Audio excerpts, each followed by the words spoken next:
We are back with Good the Real Tea podcast with Tammy and Ellie. We're here.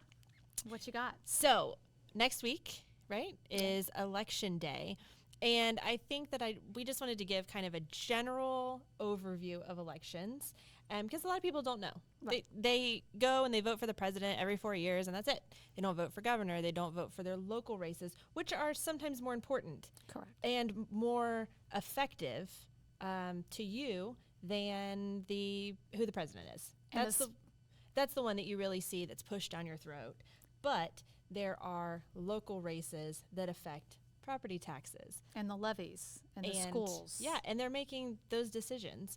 And there's a lot of things right now where elected officials have done stuff that has negatively affected your community in this area. I can name 2 right now. That's not the topic of this podcast, but I can name them.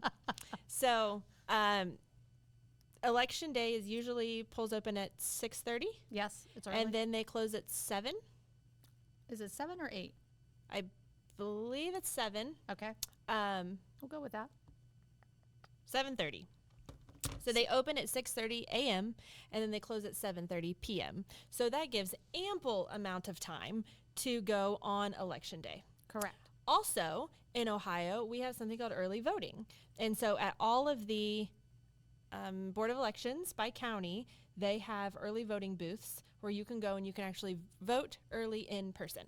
You can also do the mail-in. Yes. And if you are military or a military spouse and you're deployed or you are somewhere stationed that is not your home, you can request an absentee ballot earlier than just the general population. Right. And again, I think a lot of people don't realize how important those off-year races are. Mm-hmm. I think it was really a wake-up call when Ohio had the legalized marijuana vote and the abortion vote that were both in off-season. Yeah. They did a special election for those in August, which is not a normal time for elections to be taking place. And I think they were really trying to slip one in there and say, nobody's going to show up because we're doing this special election in an off time. We did show up, and we told them exactly what the majority wanted. And so using that logic, I like to tell people, while it's not a presidential race, please consider this is when a lot of those levies get snuck in, right? Because if I can put out there a library levy, and I can put out there a school levy, and I can put out all of these levies, guess what? And only 800 people show up, your taxes are going up to fund those levies. They're going to show up to support it. So if you are not in support of it, then you need to be out there in the number of masses in order to counter those votes. So that's really the important thing. Yeah. So an off year would be an odd year in Ohio. That is where we do elect school board members, township trustees, village council, city council, mayors, some judges. Is there? Yeah, I think there's a couple judges on right now. I think, there's a municipal court judge at least. And just kind of your local level, a lot of the races are nonpartisan. And while they may be registered a Democrat or registered a Republican, there's not going to be a D or an R next to their name on the ballot. That's what a nonpartisan race means. Then when you have the governor's race is 2 years after the president. So we elected a president in 2024. So the next governor's race will be 2026. Coming up in 2026. At least in Ohio, where we are. That's how this works. And then you also have House of Representatives for Ohio, state Senate candidates. You'll have judges, and then you have special elections as well. And we're just talking really about elected officials right now, not any kind of measures that are put on the ballot. Correct. And then you obviously have every 4 years, so the next presidential election will be in 2028. Yes. And then you do have kind of the whole gamut of county elected officials, city elected officials that could be up for election at that time as well, depending upon how many years their term is when they were elected. Yes. So there's always someone or something that you want to vote for or against. And that's really the big thing, is making sure, because that's one of the items I think that they have tried to vote before, is clarification of what's going on the ballot. Because when you say, well, a vote for this really means that you're voting it down, that's kind of that double innuendo where it's not really clear. Am I saying yes or am I Clear saying no? as mud. Clear as mud.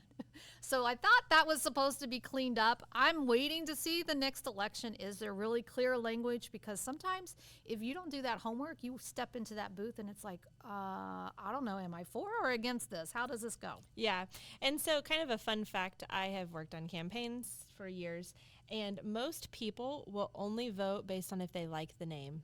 Have they heard it before? Yeah, so that's that brand recognition, right? Where you Yeah. see all the signs out. Yeah. And we are right now, at least when we are recording this, we are in election season, and you see just littered with signs on Yeah. every corner. People have them in their yards. They're supposed to only be on private property, but they go up, and freedom of speech, they stay up. Which is so funny because, my realtor signs will get taken down if I put out like an open house sign. Yeah. And the city is one of those cities that likes to play hardball. They'll be like, oh, no, not allowed. So, funny story, there is a municipality in this area that has a law now because of me. Yeah, I know you told me about this before. It's so funny. We decided, well, there's a gray area. Let's just put up signs everywhere. We literally put up 500 signs within a half-mile radius. Wow. You couldn't turn around without seeing my candidate's name, and it was great. And then they took them all down, but we put them up when it was like the weekend and nobody was working. So they were up. They'd served their purpose. They got attention for the weekend, and then you changed the law. Yes. What was the story I was going to tell you? I don't know. What did I start telling you? Oh, okay. And then if you don't know where you need to vote, you can get on your local Board of Elections website. You can put in, it's actually called a voter lookup. So if you're in Montgomery County, Google Montgomery County Board of Elections voter lookup. You put in your first name, your last name, and up pops your address, and there is where you vote, your precinct with the address. Nice. Yeah. I didn't know about that until I started into this whole election campaign world, and you can actually look up like anybody's address. Well, disclaimer, don't be just looking up anybody's address out there. I mean, unless you want to. And but you can also have it removed if you're some kind of Protected important person official, or yeah. protected. Yeah. But anyway, so quick story, side note, when I got to vote for the very first time, it was in 2008. So everybody was out for Obama, and I'm waiting. I'm in Centerville. There's a girl in front of me that turns around and she's like, "Who do I vote for?" And I was like, "Everyone with an R next to the name." Oh, okay, thank you. Oh my gosh, that's hysterical. Whether she did it, I don't know. Yeah. But I just thought it was funny that you have people that are just uninformed that go to literally vote, go to their precinct, and they're like, Yeah. who do I vote for? You know, that's also why you see people that are working on these campaigns that are out in the parking lot, Yes. giving out the cards with the flyers. candidate's name on it, or, talking to people, or, hey, remember this person? When Yeah. you go in, Yeah. I'm right here. Just, for that name recognition. And they're supposed to, like, there's a controlled area where they're allowed to do that, and then where they're not allowed to do that. Yeah, so there's usually a flag, and they're not allowed to go beyond the flag. You're also not allowed to wear your political attire in to vote. So just make sure you're cool about it and don't wear all of your Trump stuff when you go in if he's on the ballot.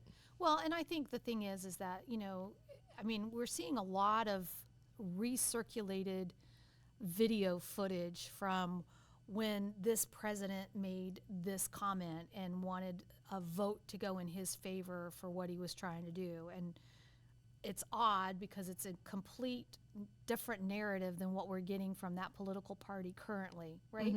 So politics changes just like everything. There's different, the wind will blow and things will change, right? Yeah.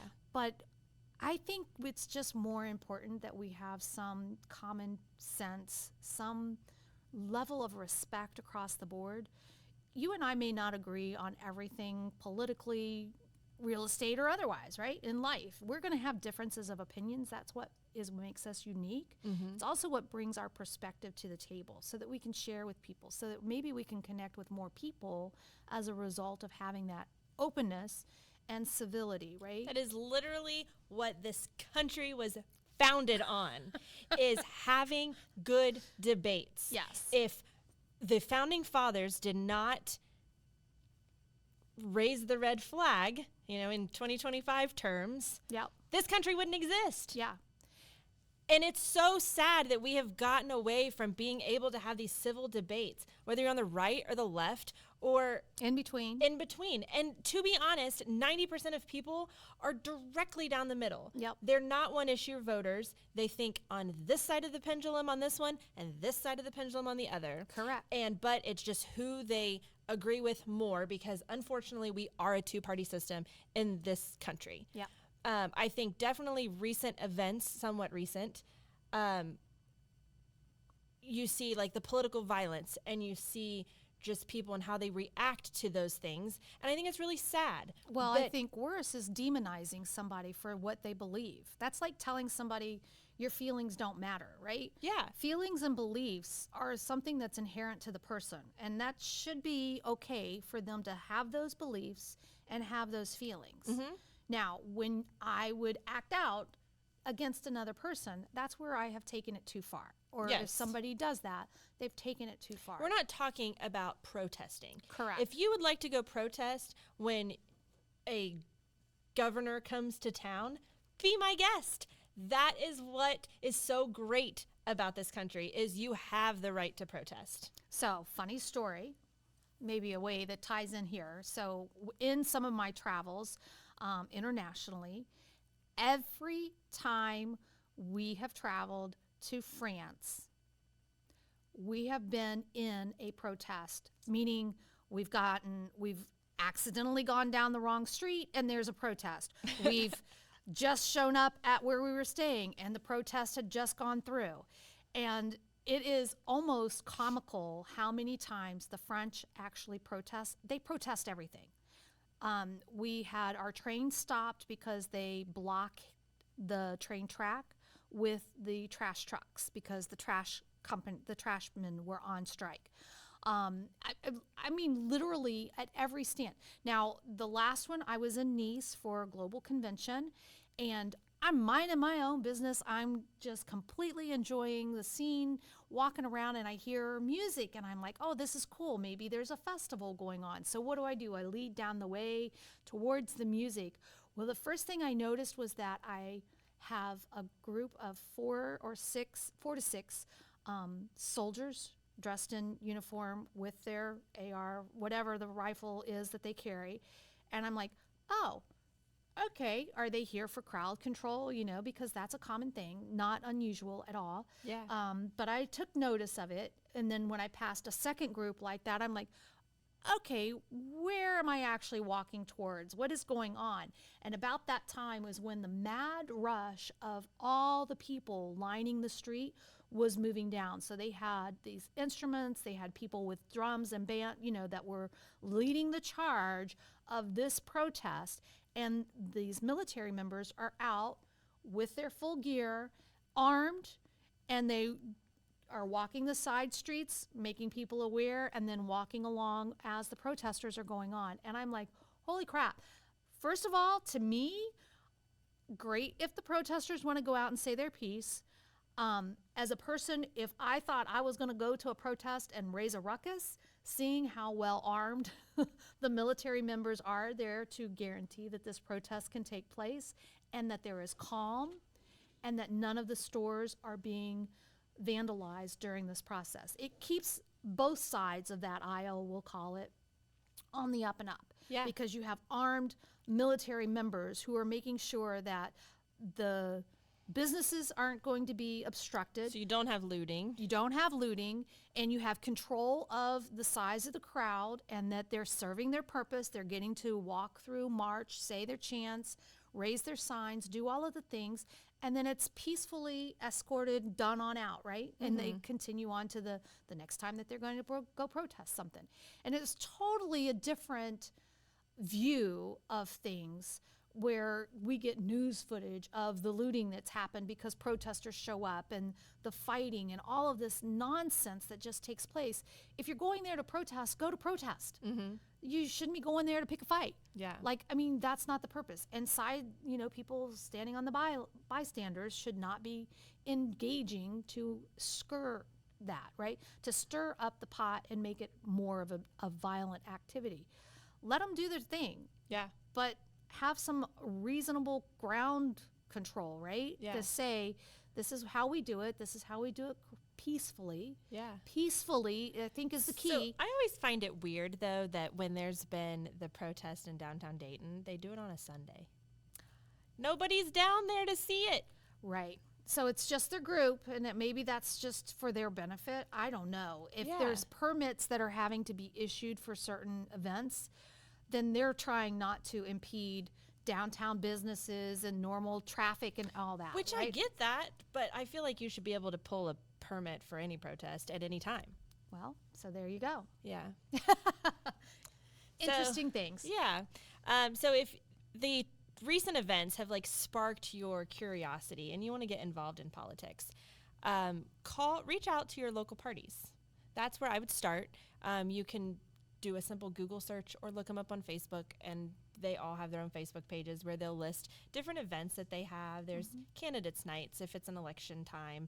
They have different fundraisers. They have just different picnics and just get together events. Right. It doesn't have to be a fundraiser. And there's even, not a lot of people know about this, but you can run for your neighborhood precinct captain.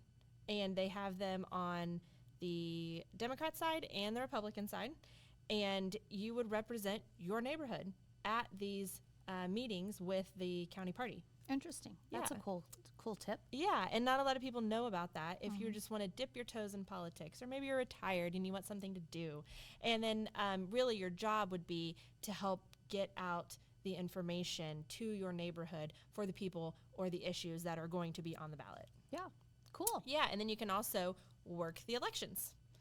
Yep. So They're always needing volunteers for that. And you just go down to the Board of Elections. There's a short training that you do, and then you actually get paid hourly the whole day. You get a check. Well, there you go. Yeah. So if you're retired, you want to make some extra money, come work election day. Come work elections. Yeah. Make some money. It's better than donating plasma, right? Right. I mean, I did once. This was when I was a senior in high school. For our government class, we got extra credit or something if we worked the election. So I was like, yes. Let me tell you, these old people fought all day long. I was like, do you guys agree on anything? The sky is blue. Yeah. They would argue about it. Yeah.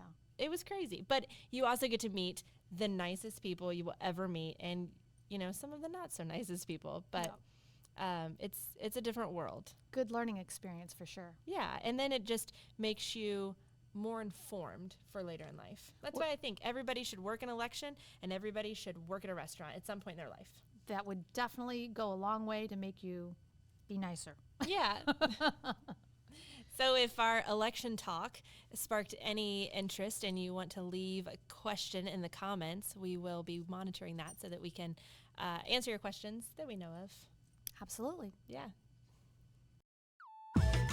Thanks for joining us today on the Real Tea Podcast. If you enjoyed the knowledge and entertainment today, please subscribe and share with your friends. We will be embarking on a journey that bridges the gap between realtors and clients, uncovering the heart and tea of real estate.